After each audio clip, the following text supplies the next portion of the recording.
Hey everyone, it's Taylorverse, and welcome to Ikémen Vampire. This is a lot like Ikémen Revolution. Pretty sure it's the same game developers. I have sat here for forever trying to have this thing load. Hopefully by the time we read all the character charts, it'll be done. Also, if you hear dripping, it's because I'm in the bath. Because fuck it. The charismatic leader, Napoleon Bonaparte. One of the greatest and most controversial leaders in history, Napoleon has a natural aura that drives people to him. He strongly feels that all people are born equally and should be treated as such. Unlike the others, he has no idea why he ended up in the mansion. Birthday, August 15th. Height, 178 centimeters. Past occupation, military leader, vampiric type, demi-vampire. Tell me, can you do the unspeakable? The haughty musician, Wolfgang Amadeus Mozart. A prodigy who began composing from the age of 5, Mozart lives and breathes music. He comes to the mansion in pursuit of composing his greatest piece yet. He is distant and abrasive, and yet there are glimmers of a sensitive heart beyond his iron mask. Birthday, January 27th. Height, 175 centimeters. Past occupation, musician. Vampiric type, lesser vampire. And why exactly should I shake your hand? The ingenious deceiver, Leonardo da Vinci. Leonardo is a genius regarded by historians and scholars as the quintessential Renaissance man. He usually spends his days sating his curiosity by investigating anything that catches his eye. A bit of a lone wolf, he appears to be hiding a deep secret. Birthday, April 15th. Height, 181 centimeters. Past occupation, artist and inventor. Vampiric type, ? You're a unique one. You'd make a fascinating study for my research. The frivolous playboy, Arthur Conan Doyle. A British writer known for a series of detective fiction starring the titular Sherlock Holmes. Arthur has a quick wit, but his flippant attitude keeps him from forming deep relationships. A playboy by nature, he instantly attracted to you. His reasons for coming to the mansion seem to be tied to his own writing. Birthday, May 22nd, 2 days before mine. Height, 176 centimeters. Past occupation, mystery writer. Vampiric type, lesser vampire. A good woman is like a good mystery. They're both so much fun to expose. The gentle angel, Vincent van Gogh. His famous and influential Dutch painter has a presence as calming as the sunflowers he is known for painting. Vincent's kind personality is in stark contrast to his brash and difficult brother, though at times he seems to be void of any strong emotion at all. But once he falls in love, that all changes. Birthday, March 30th. Height, 175 centimeters. Past occupation, painter. Vampiric type, lesser vampire. No matter what I paint, nothing compares to your beauty. The enterprising devil, Theodorus van Gogh. Vincent's younger brother, an art dealer with a sharp tongue. When it comes to his own ambition, he takes no prisoners. Though Theo respects Vincent more than anyone, he has a certain secret from his past that he has kept from even from his dear brother. Birthday, May 1st. Height, 176 centimeters. Past occupation, art dealer. Vampiric type, lesser vampire. Come along, I'm putting you to work. Just so you know, you have no say in this. The indulgent charlatan, Osamu Dazai. A famous author with a breezy personality and a penchant for dragging others into his odd delusions with disarming charm. Dazai's playfulness hasn't endeared him to some in the mansion, but he doesn't let it bother him at all. For some reason, he never talks about his past. Birthday, June 19th. Height, 175 centimeters. Past occupation, novelist. Vampiric type, lesser vampire. Why, to write is to live. I must write about our encounter. The wolf in sheep's clothing, Isaac Newton. This brilliant physicist deeply resents being associated with apples. A little awkward and ever the contrarian, Isaac initially keeps his distance from you. He follows a unique set of rules when it comes to meals, and becomes a different person when he shows his fangs. Birthday, December 25th. Ooh, Christmas. Height, 173 centimeters. Past occupation, physicist. Vampiric type, lesser vampire. I prefer things that I can understand. You're an enigma. Jeanne d'Arc. A soldier who served in the 100-Year War. Jean's listless eyes and stoic expression are at odds with his ethereal beauty. Although he appears to be emotionless, he carries a single heartbreaking wish deep in his heart. Birthday, January 6th. Height, 178 centimeters. Past occupation, soldier. Vampiric type, lesser vampire. Don't touch me, I'm impure. The possessive playwright, William Shakespeare. Shakespeare is regarded as the world's greatest dramatist, with good reason. He is extremely skilled at the observation and analysis of the human heart. He is a gentleman who never fails to treat you with the utmost respect. However, there is a reason he lives separately from everyone else, and it is rooted with his... Hello? What you doing, Kiki? You silly bitch. With in his duplicitous nature. There we go. Birthday, November 11th. Height, 174 centimeters. Past occupation, playwright. Vampiric type, lesser vampire. Oh, what upturned expectations have come at the arrival of this new player. Comte de Saint-Germain. Ahaha. The hedonistic nobleman. A greater, pure-blood vampire, shrouded in mystery. He is responsible for offering the inhabitants of the mansion a taste of eternity, and granting them their second lives as vampires. Saint-Germain has a graceful poise and an elegant smile, but there's the faintest hint of sadness somewhere in his eyes. Birthday, October 25th. Height, 179 centimeters. Past occupation, nobleman, vampiric type, greater vampire. Let us toast to tonight's most glorious and miraculous encounter. Santé. Sebastian, the stoic, butler. Sebastian is a skilled butler who oversees of all of the residents of the mansion. He's generally a very calm person, but hides a slightly fanatical streak when it comes to the topic of history. In his room, he may or may not have a special notebook full of detailed notes about the mansion's residents, but don't let him know you saw them. Birthday, September 22nd. Height, 177 centimeters. Occupation, butler. Vampiric type, NA. Human. I will oversee you during your time here. I must warn you that I'm very strict. It loaded, hell yeah. My name's Taylor, bitch. No, my name is Taylor, bitch.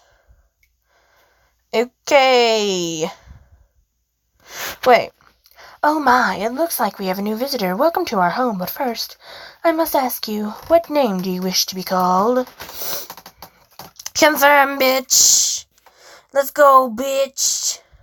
Sebastian's secret. He keeps a journal of detailed notes about the mansion's residents and their habits, activities, and much, much more. Arthur's secret. When he tires of writing, he goes,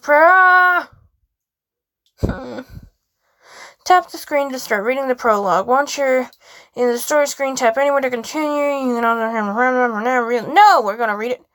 Paris, France, modern day. The Musée du Louvre. Love the Louvre. Did y'all know there's a sex bush at the Louvre? Like, no shit. A hollowed out bush where people fuck.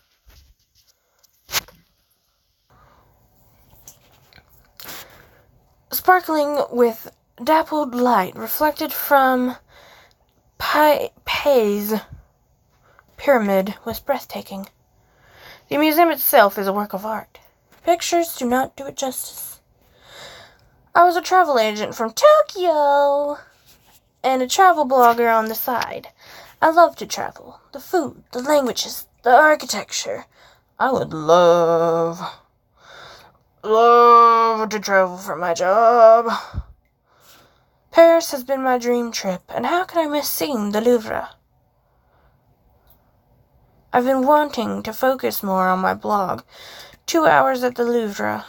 What you have to see. This could be the article that does it. I gave my traveling companion and mascot, Mousette,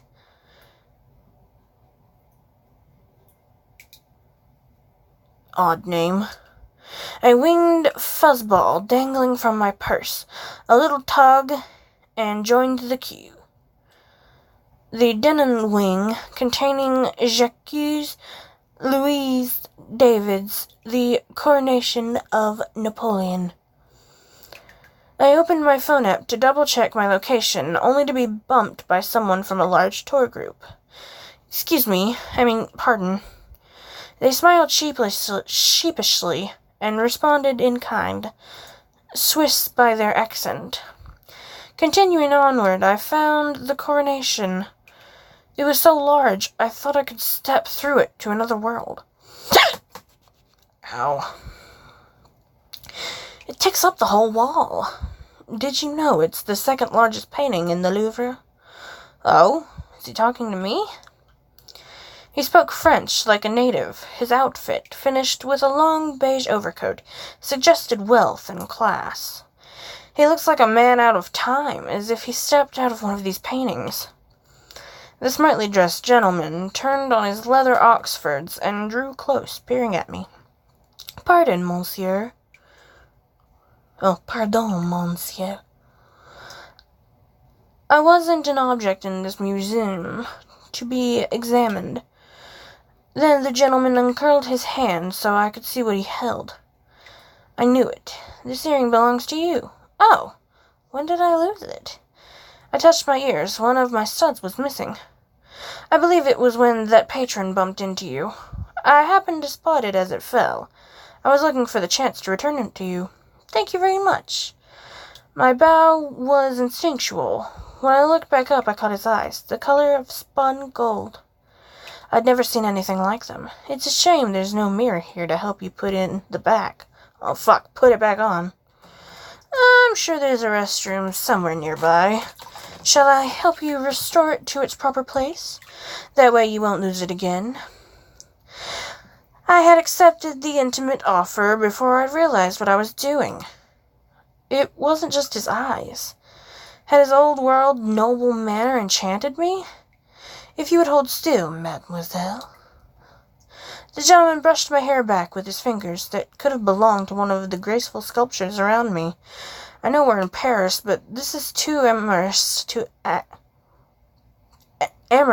act to be coming from a stranger. That's a lovely fragrance. Thank you. I got that perfume here in Paris. Oh, but I wasn't referring to your perfume. His voice was soft and rich, yet I couldn't place his accent. It was like a mélange of 100 different lanes. There, I believe your earring is secured. The gentleman stepped away with a perfectly natural smile. Whatever spell I imagined myself to be under was broken. My rogue earring is certain to behave itself now, thank you. Not at all. It was thanks to the earring that I was granted the good fortune to meet you. Bon voyage. That doesn't make sense here. That's not just goodbye, that means safe trip. Damn it. I'm sorry. I'm very much into different cultures, and when things are pronounced wrong or used wrong, it upsets me. The gentleman left me, heading down the gallery toward the Mona Lisa, I assumed. I was completely swept away by his charm. His tailored three-piece suit was modern, but he wore it like a turn-of-the-century prince. Or a vampire from a gothic romance novel. I can't believe I just thought that. Fending off further fanciful notions, I checked my cell phone. It's been an hour and a half? Where'd the time go? I guess I should rethink my article. I should at least see the Mona Lisa while I'm here. That can be my last stop. I hurried down the same corridor the gentleman had taken. This door. Is this some kind of exhibit? The wood was old and intricately carved. It could have been a work of art itself. I don't think this was on the map. What's behind it? Maybe a staff room? But there's no sign, no sanctions cordoning it off. And it stood partly open. I could see through the gap. There were clocks, vases, and paintings inside. It could be a new exhibit, or an old one. The hallway smelled of time forgotten. My hand was already on the door handle. I'll just see what's in here. Maybe even write about the hidden treasure of the Louvre.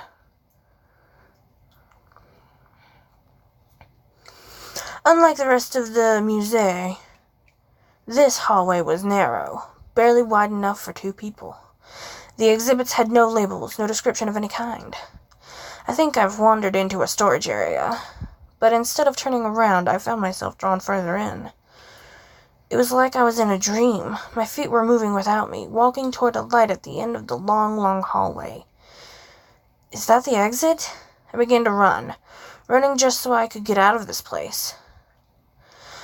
A force took hold of me before I reached the light. I gasped, fought, and broke free.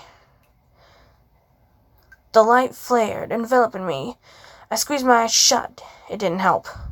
I kept them shut tight until the light returned to normal. When I opened them, where am I? It was a different hallway.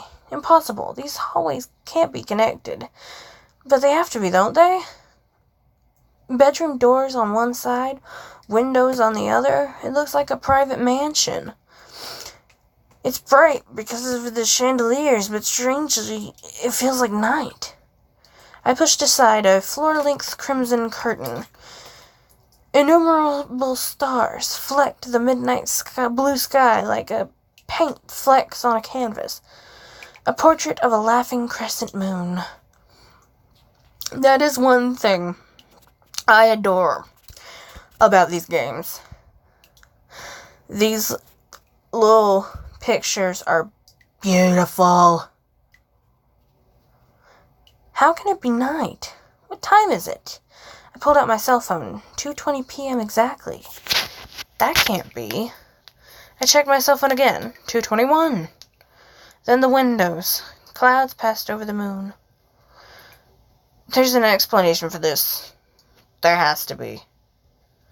My head was spinning. I took a deep breath to calm myself. It helped. A little. I'll retrace my steps. That's it. But when I turned around, everything was white. My world was gone. If I thought my head was spinning before, what's going on?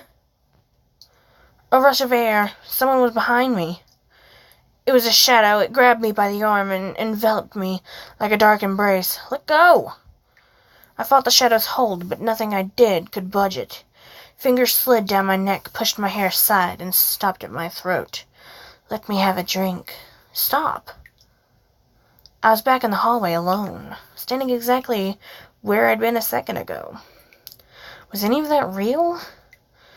Just a waking dream. My pulse was racing. I wanted out of this place. Back to the musée. Back to the hotel. Back to Japan. The door. Turning around, I saw, to my relief, the same door I'd entered in the Louvre. Oh, thank God.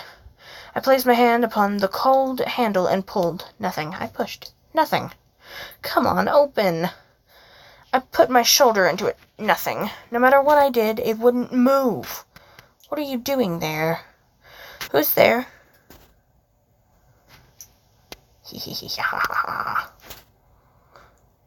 Theodore, fuck. It was a man with jet-black hair, tips as silver as the stars outside. He spoke to me in French, albeit with a thick accent, not quite Italian. Something about His mien recalled my nightmare to me, but there wasn't anything frightening about him. And is he dressed in costume? Maybe he's part of a show the Louvre's putting on? At this point, I don't care who he is. I'm glad to have found someone. Pardon, do you know how to open this door? I'm trying to get back to the musée. What's that? Get back? You're not telling me you came through that door. That's exactly what I did. I came through the hallway, the one with all the antiques. He took stock of me. He didn't seem to doubt my story. Only his own eyes. Just what are you? From down the hall I heard the soft click of the heels of fine Oxford shoes. Could that be the gentleman I met? I could use a familiar face right now, and more help getting this door to open. Excuse me. The dark-haired man clapped a hand over my mouth and swept me into his arms. What's he doing?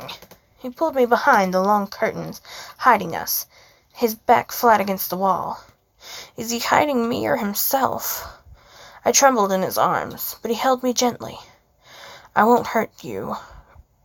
Just for now, don't make a sound. Half shadowed, half illuminated in moonlight, he was a living painting in, oh God, chiaroscuro.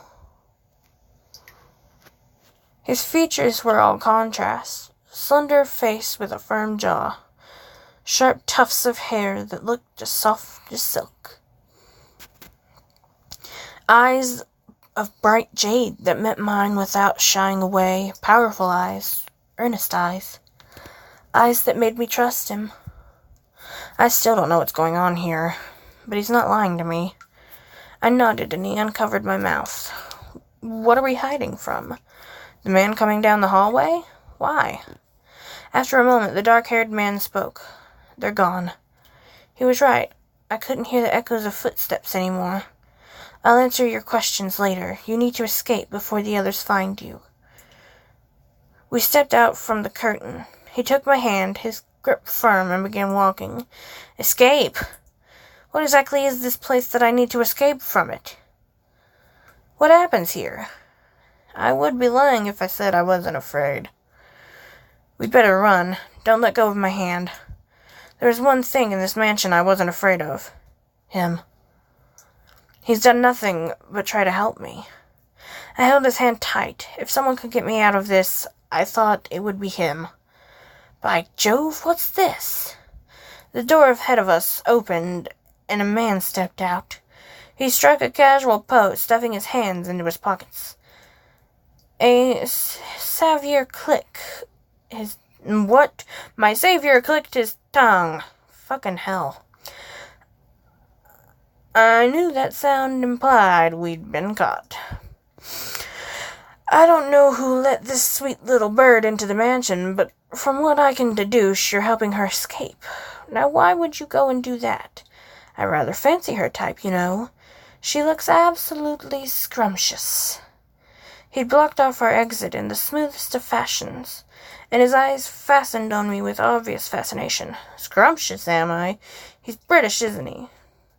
Although he's got a bit of a brogue. Maybe you fancy me too, judging by the way you're looking me over. He's also a rotten flirt. He ran his tongue over his lips in a very purposeful gesture. It had to be you. My savior interposed himself between us and between me and the colorful flirt. Elsewhere in the mansion, the gentleman from Paris settled into a chair in his private suite. He gazed into the candle lantern as if it were but a window. A moment, Sebastian. Yes, monsieur. The butler Sebastian finished setting tea for the gentleman and stood attentively. We have an unexpected guest. I want you to be sure she receives our best hospitality. See, there is a place set for her at the banquet. As you wish. Why do you want to help her escape? Let's bring her to the banquet. That's not up to me or you. Don't be so dodgy. Who's going to complain if we add a little color to the drab table? They're having a banquet? And he called this place a mansion. What mansion is connected to the Louvre? I had more questions and 0 answers. Messieurs. Fuck. A man dressed in butler's garb entered the hallway. It's time for supper. They're gathering in the dining room now, if you please. When I didn't move, he flexed his eyes on me. You too, mademoiselle. Me? I don't belong here. I'm not planning on staying for supper. But the lord of the mansion is awaiting you. The lord of the manor? This is really someone's house? How does he know I'm here? You can ask him yourself at supper. I'm getting no answers until then. Or will you refuse his invitation after so rudely invading his house? But I didn't. I wanted to tell him it was an accident, yet I knew that was just an excuse. I'd apparently trespassed onto some noble lord's property. If nothing else made sense, the butler's reasoning did. The lord of this manor can tell me how to get back to the Louvre. The best thing to do is be polite until then. Allow me to escort you. I followed the butler closely, mentally mapping the route we took just in case. The other 2 men followed behind me. I can't just run about the place trying doors. That's what got me here. I contemplated my guide. Ow. He wore a crisp uniform with spotless white gloves. He's fastidious. No nonsense. His master wanted me to dine with him and sent this one to make sure I did. As we walked, I heard the dainty, frolicking keys of a piano. The melody grew louder as we approached a door. Sounds like Wolfie's in a sprightly mood. Wolfie? Is that who's playing the piano? The butler stopped at the door, braced himself for a trial, and rapped 3 times. Pardon me. Ahem. I know that you're in there. Come join us in the dining room. The piano stopped, cut short. The door opened, revealing a man who remained firmly entrenched on the other side. Go away. Is it time for the banquet? The pianist, whose curt voice carried a faint Australian accent.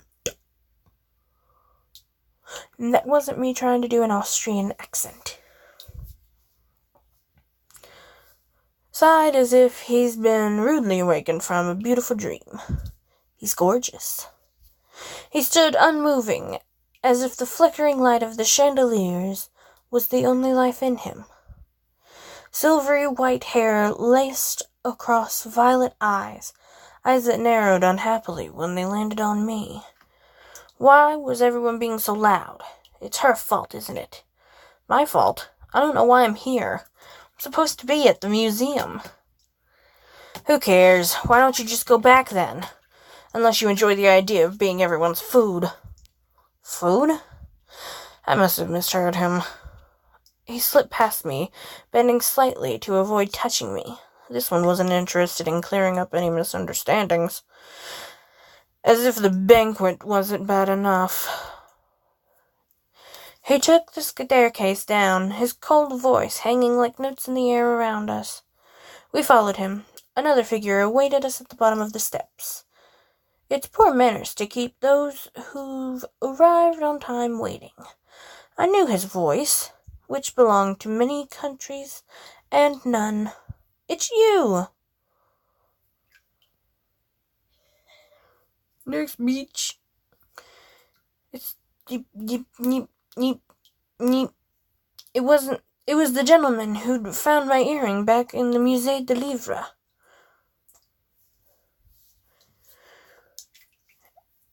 I still don't understand why the Louvre would be whatever. I hurried down the steps, stopping short at the sight of those golden eyes. It's really him. Is he the lord of the manor? I certainly thought he was princely. Pardon, do you remember me? We met in front of the coronation of Napoleon, you picked up my earring? Of course I remember you. He came here by way of the Louvre, like I did. Good. At this point, I just need to get an exit, any exit, and call for a ride. Before I could ask the gentleman the way out, my dark-haired savior stepped between us. She says she came here through your door. Did you bring her? Just as when he'd grabbed my hand, he looked like he was protecting me. I did not. I can give you my oath if you wish. Her arrival is just as surprising to me. Then how did she get here? What are they talking about? Your door, my arrival. They're not making sense. It was becoming harder to deny that something was very wrong here. I wanted out more than ever. I just need to know where I am first. I tapped my cell phone. 250. No signal. You've been very kind, but I really can't stay. I've got an itinerary, son of a bitch. That word is difficult for me to keep. We're still in the first arrondissement. Yes. Where the Louvre is? That door there? Does it lead outside? I asked my questions rapid fire before anyone else got the idea to interrupt me. I'm afraid the answers you seek will only confuse you more. This isn't the place for a long discussion, however. Would you join me for dinner?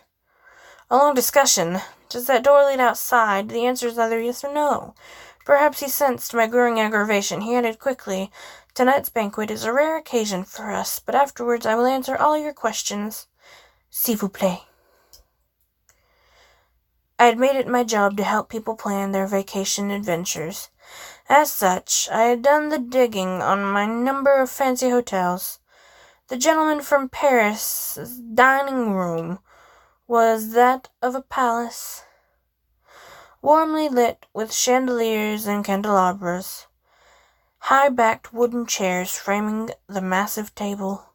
4 men were already seated. There was the beautiful pianist. He seemed to be holding to his earlier statement. He looked unhappy to be here. There were 2 men sitting together, some distance from the pianist. Must have been something pretty important to keep us waiting here. 1 second longer and I would have left. The dark-haired one was drumming his fingers impatiently on the table. Now, getting angry about dinner is not going to make the food come out any faster.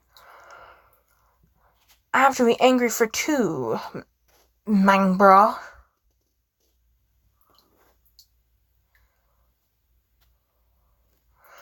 Brr. I don't know fucking Dutch. So they're brothers and Dutch. The pale-haired brother had the opposite attitude of his short-tempered sibling. Who's that? The nice one's gentle eyes stopped on me. We have a guest? It's nice to meet you. Nice to meet you, too. There was salvation in his smile. He looked like the paintings of the angels I'd seen in the museum. There he is. There's always that one person who makes everything brighter. We have a guest?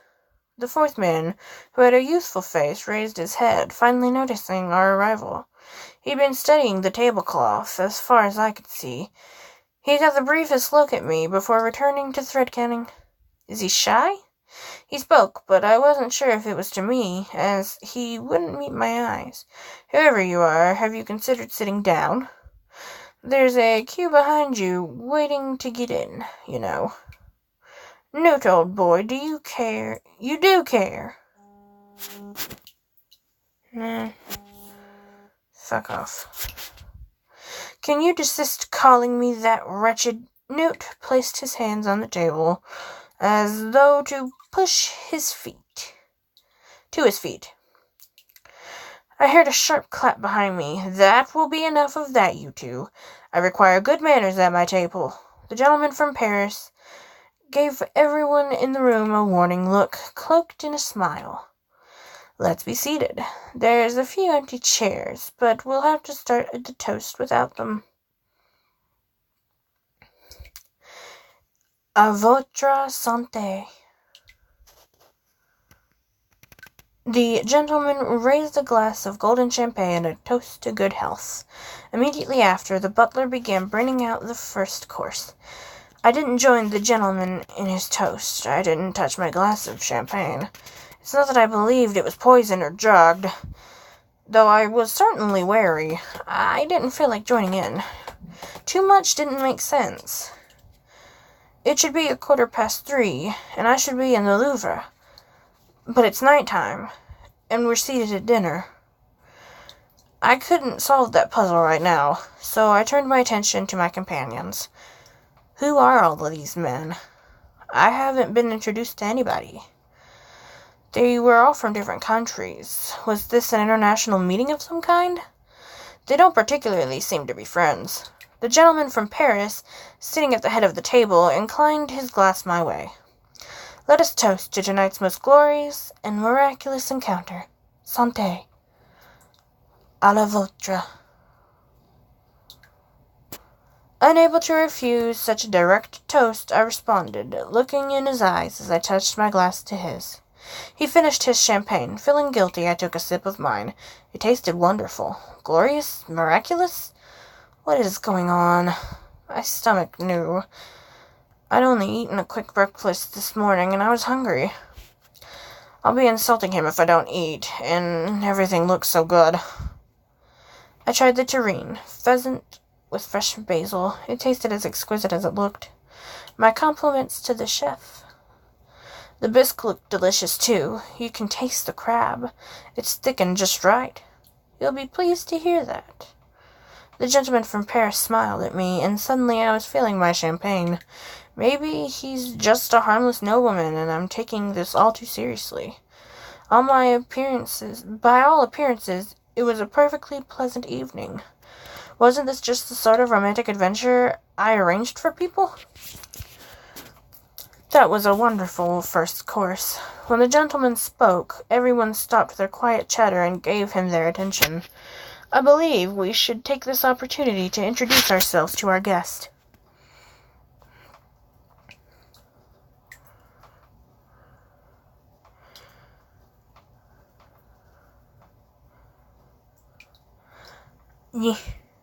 I will start us off.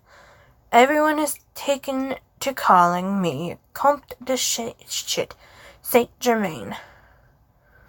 Oh, Comte? So he's a count? That explains his old-world air. It's a pleasure to make your acquaintance. The pleasure's all mine, Comte. I stiffened, realizing belatedly I could have been making a better impression myself. Le Comte de Saint-Germain next turned to his servant, my hard-working butler and the chef of tonight's excellent banquet, Sebastian. It's a pleasure to meet you. Sebastian gave me a formal bow. The pleasure is mine. A butler named Sebastian. How typical is that? Except that I recognize your accent, Sebastian. It's the same as mine. You're Japanese, and I'm willing to bet Sebastian isn't your real name. Sebastian. Black butler. It occurs to me we haven't heard your name yet. I'd be pleased to know it. I guess there's no harm in that. I'm Taylor. That's such a pretty name.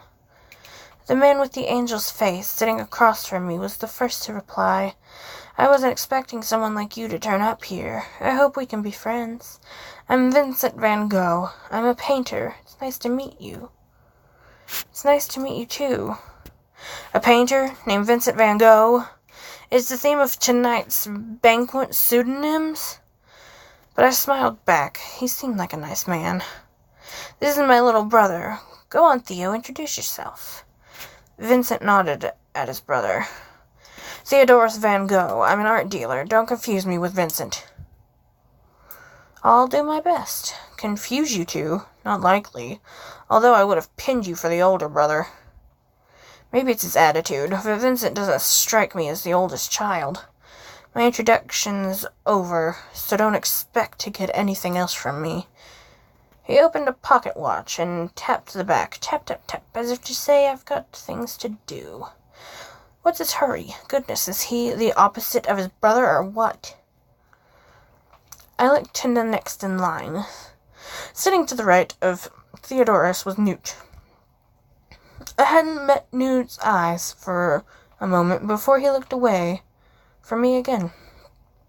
Will you just look at me? I don't bite. He does. If he could have curled up in a ball so small that he completely disappeared, I was certain he would have. I'm Isaac Newton. I study physics. Oh, so your name's Isaac. Nice to meet you. Is he a student? Maybe Cambridge? He's got that South English accent. Wait, should that be Sir Isaac? Just then I heard one of the windows rising. To my surprise, someone was coming in from outside. I didn't need to hear him speak to know he was Japanese. The man waved at us. Well, well, would you look at that? I'm a little late, aren't I? In we go. He just about crossed the windowsill when his sleeve got caught. He pulled at it comically. Ineffectively so. He's wearing an old Taisho-style kimono in the middle of Paris? And he came in through the window? Where do I start with him?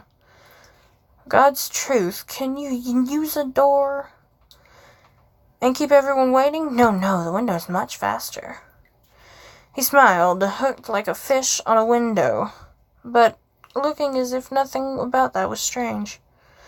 I was still staring when he freed himself. His eyes fell on me. Oh, hello there, young one. Why, I'm happy to see you here. How's dinner? It's good, isn't it? Well, Sebastian made it, and you wouldn't believe how fast his cooking gets gobbled up. He nonchalantly took the seat next to Isaac, who immediately slid away from him. You arrived just in time. We were all introducing ourselves to our guest. You'd like me to introduce myself? I'm Osamu Dazai. Just a poor writer struggling to make his way into the world.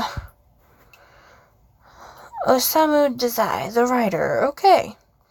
Oh, yes, I know you. I had to read you in my high school classical literature class. I rubbed my temples. How was my champagne glass doing? Empty. Now I feel bad. I should have introduced myself as Marie Antoinette. No, Queen Himiko. I looked back at the Van Gogh brothers. It was Vincent who had started his weird chain of nonsense names. Yet he had the most innocent smile. Who are these people? I mean, really? I get it now. This must be for one of those reality segments they run on morning TV. Surprise, you've traveled back in time. They get actors. Everyone sees how panicked the guest gets. They laugh. But they need my written permission for that. Besides, why rent out a grand mansion for a variety skit? And in Paris? That didn't make any sense at all. Now I regretted drinking the champagne. Had there been something in it? Never mind, who's next? Surprise me. Skipping several empty chairs brought us to the coldly beautiful pianist, Wolfie. That's what the flirt had called him. At the very least, this can't be a joke, because this one will never play along. Wolfgang Amadeus Mozart, composer. Hello, Mozart. Of course, the pianist calls himself Mozart. I would have accepted Beethoven, too. It was strange that the man who hated parties would join in on the silly game. Oh, and lest we forget the flirt, I do believe I'm next. I'm Arthur Conan Doyle, mystery writer. And don't call me Sir, just Arthur. As long as I get to call you Taylor. I wasn't going to grace that with an answer. Now I believe that he's capable of saying anything to anyone if he thought it could get his foot in the door. But would they all be lying to me? No, not lying. They're pseudonyms, then. They have to be. They're celebrities, or dignitaries, and they're giving me fake names to keep their real identity secret or something. I believe that leaves you. Lecomte's velvet voice arrested my fancy. Only one man was left, my protector. He wanted me to get out of here. He promised to answer my questions as soon as we were gone. For some reason, I'd instantly trusted him, more than anyone else here. Would he lie to me, too? My dark-haired savior looked at me with those eyes that hid nothing and said, Napoleon Bonaparte. I'm a soldier.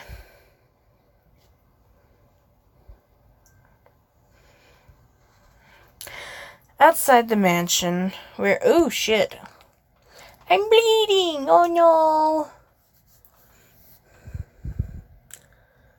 Oh shit. Oh shit. Oh fuck. I'll just, okay, yep, put pressure on it, yep, fuck. Where Taylor and the others sat at a table set for 10, a lavish coach remained stopped just past the gate, the coachman tending to his horsemen. I've decided not to stay. The man who at the time was a king, a prince, a lover, but always a liar, left the moonlight to re-enter the coach. But, monsieur, what about the banquet? Capricious fate has invited a guest of fairer mien than mine to take my chair. Hers is center stage tonight, though I shan't stay to see how she performs. Let us depart anon. The coach hurried off through the night, its passenger relaxing into the seat cushioned against the harshness of the road. Quietly he spoke to himself, a bard playing an audition of none. Oh, what upturned expectations have come at the arrival of this new player. The bard had seen Taylor but for a moment, and yet he found himself haunted by her. No devil can beguile men to persuasions more than she with an angel's form. Or be she one of heaven's messengers behind the horns and wings of temptation. The coach rocked as it hit a divot in the path, sending the script in the bard's lap tumbling to the coach's floor. Visible on the cover was a signature scrawled in fresh ink belonging to that of one William Shakespeare. Sebastian, if you would make us a cup of herbal tea, I think anise would be none for me, please. Dinner had ended with no answers. Lecomte invited me to his suite for an explanation as promised. I have only one question. How do I get back? Does that door have a deadbolt? Where's the key? Is it your fingerprint? Whatever. I don't care. I just want it to open. The door isn't locked. Opening it is easy, but it only opens under very specific conditions. What conditions? The specifics are a bit hard to explain. Le Comte de Saint-Germain got up from his chair and stopped in front of an oversized hourglass. The top was half full of sand. He will open when all of the sand in the hourglass has fallen. It's quite precise, and I rely on its timing myself. I do not like how much sand is in there. I see. Approximately how long does that hourglass run for? It takes a month on average. A month? On average? Did you say it takes a month? It typically takes a month for all the sand to fall. Doesn't it, Sebastian? Yes. Meaning she will not be able to leave for another month. Approximately. Well, they can forget that. We're in Paris, yes? Yes. I'll leave through the front door. How far are we from the Louvre? There's no need to fixate on that strange door. Why would I need it to get back? I don't know how it became night without my knowing, but I can return to my hotel and get back to work tomorrow. Le Comte de Saint-Germain returned to his seat and picked up a newspaper folded on the table. I'd like you to look at the date. Le Petit Parisien? I looked at the date. I didn't believe it, but the paper, the feel of it, the news article, it was too real. I grew cold. This is the morning's edition. As you've no doubt gathered from the date, we're in the 19th century. This is really the 19th century? On the cusp of the turn of the century, if this date is correct. But how could that be? Saint-Germain kept a calm, inexorable tone. We're in France, but not the France you know. You arrived at this mansion by traveling through time. You're kidding me.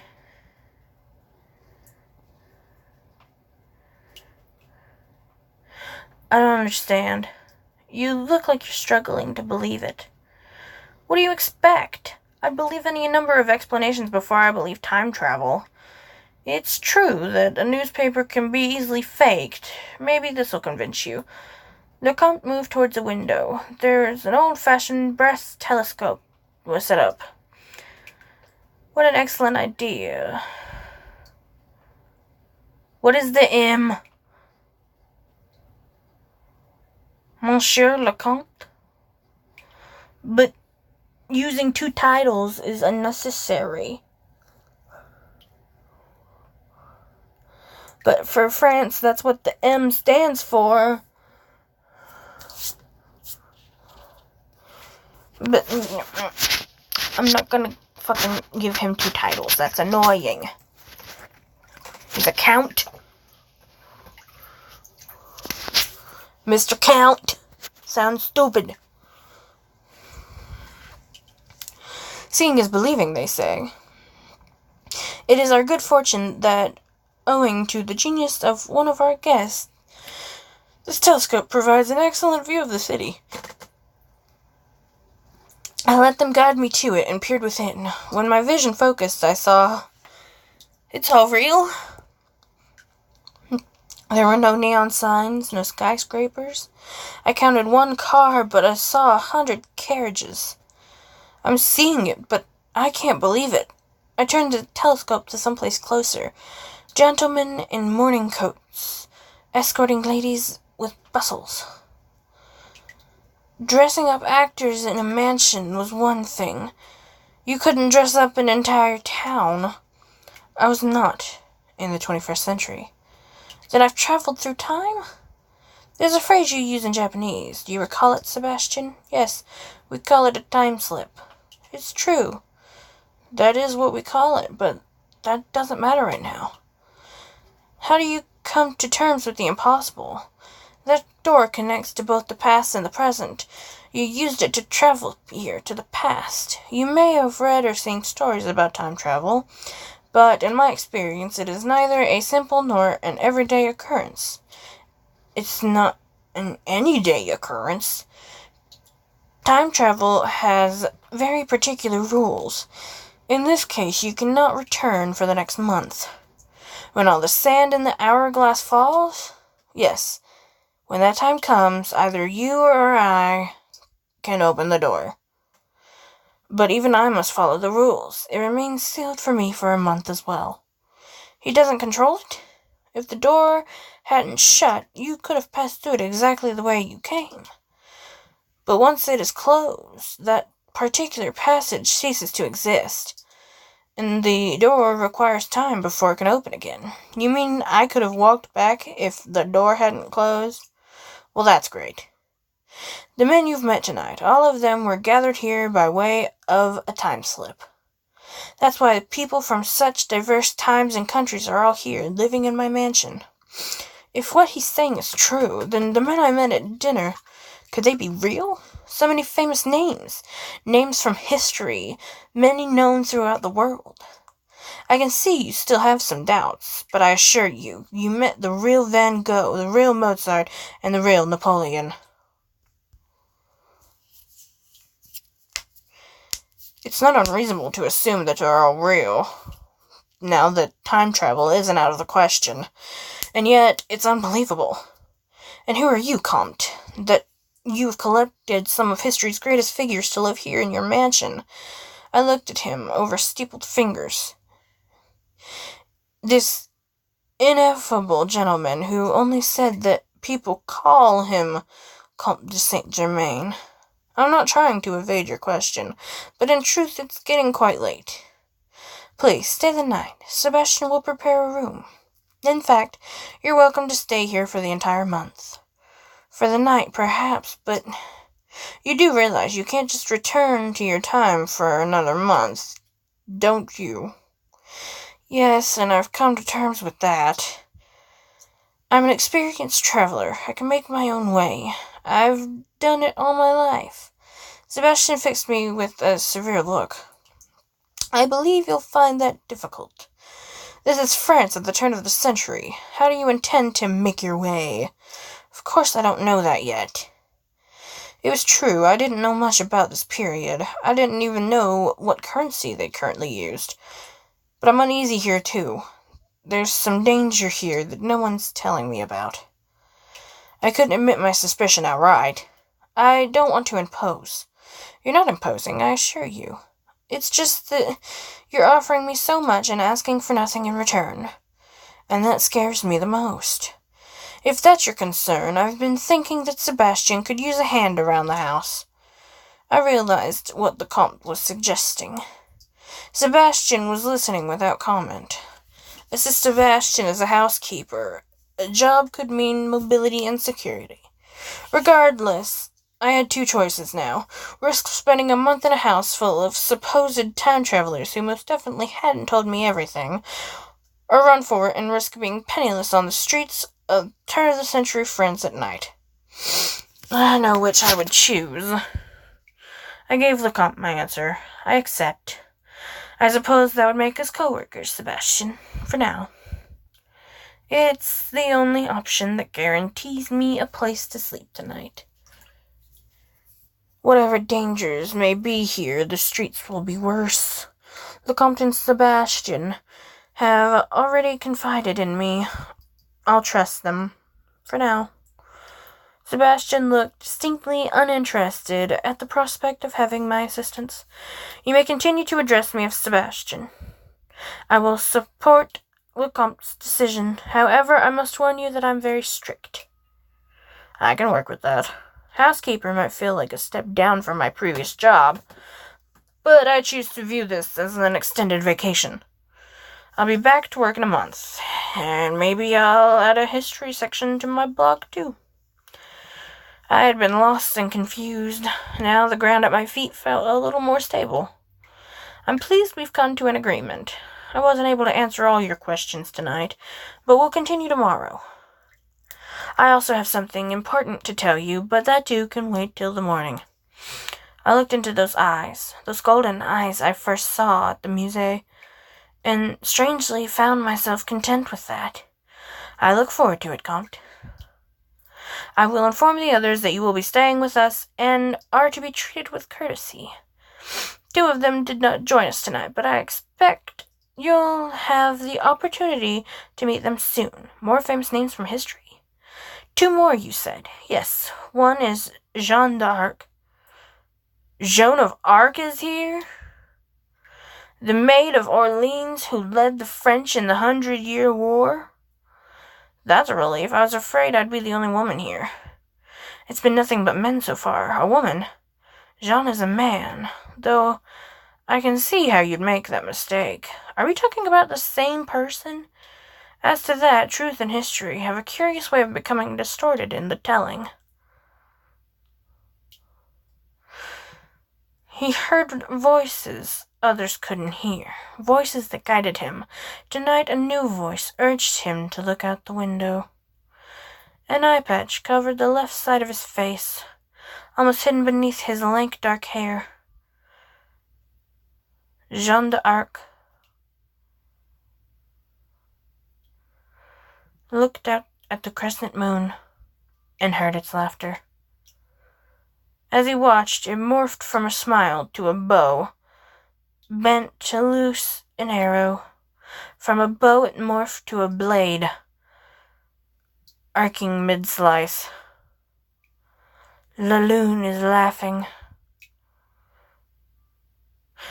For anyone that doesn't know French, ask in the comments what something means, and I or someone else that knows French will reply with what things mean.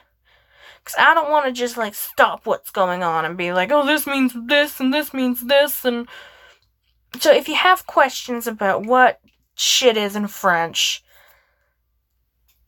just ask in the comments. His voice faded into the night. The moon's mocking laughter did not. There's a curse on this night. Besides Jean, there's one other who lives with us here in the mansion. Le Comte was cut off by a dull thump, like something heavy falling against the door. It's probably him. I'm sorry to trouble you, Taylor, but could you get that door? All right. I opened the door to find no one there. Is the last man invisible? When I stepped into the hallway, I finally saw him. He was lying slumped against the wall. What's he doing there? Is he sleeping? Excuse me.